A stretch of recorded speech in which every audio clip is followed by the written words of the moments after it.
let's focus on Talanoa Hufanga for a minute. I know we talked about him before, but Talanoa Hufanga is sort of an early standout at these OTAs. I mean, his body looks different than last year, in my opinion. He looks bigger, stronger, faster. And then the praise he gets from coaches is like, compared to what people say about Trey Lance, it's like better.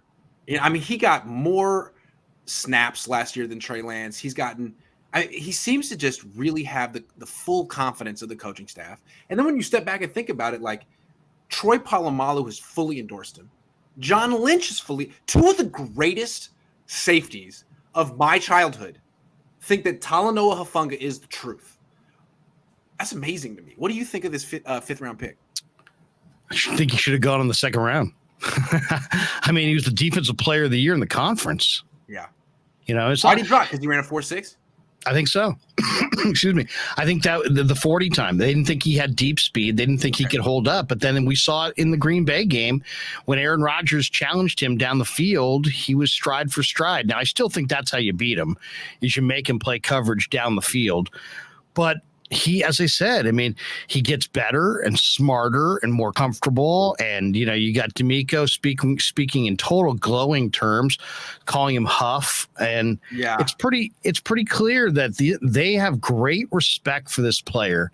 And then he has great respect for Jimmy and for Tavon Wilson and Tart. He mentioned those guys today, how they kind of coached him up last year. And so, yeah, I think Hufanga, it's funny. Everybody was thinking of Hufanga as a special teamer. And then it's like, well, maybe he's good enough to play. Well, wait a second. He might just be better than good enough to play. He might be your best. Might wind up being their best defensive back. And then that's amazing. But if he continues the curve that he's on, and based on his tape at SC, I mean, he was a great college football player. And now he's finding a way to become a great NFL player. What's interesting about him to me is like, he's so opposite from Tart. And Tart, to me, was like a bigger Jimmy Ward. They had the same exact strengths and weaknesses. He wasn't as good as Jimmy Ward. But if you'd like to have a complementary duo, and if Ward is going to be the guy who's great in man-to-man coverage and a great tackler but doesn't have a lot of plays on the ball, you'd like to have a playmaker next to him. And he hasn't proven that he is one yet. But I expect that. If he's going to be this instinctual, I expect a lot of pass breakups and interceptions. I'd like to see that. He hasn't done it yet in practice, but at the same time, he hasn't been giving up big plays either. So far, so good. That's what I'm looking for from him. They're going to challenge Hufanga deep. That's going to be the book on him. And so they're going to try to find ways to scheme the strong safety, to have to cover the deep middle. And we're going to find out. We're going to find out how he is in coverage. But I'll say this. I mean, he's going to do all the mental reps. So you're not going to fool him. You're not going to get up on the line of scrimmage. He's going to be like, I'm seeing something I haven't seen before. He's going to do all the mental reps. And then he's playing fast. I mean, this guy's playing fast. His pre-snap recognition it's keen, man. He's like a coach on the field.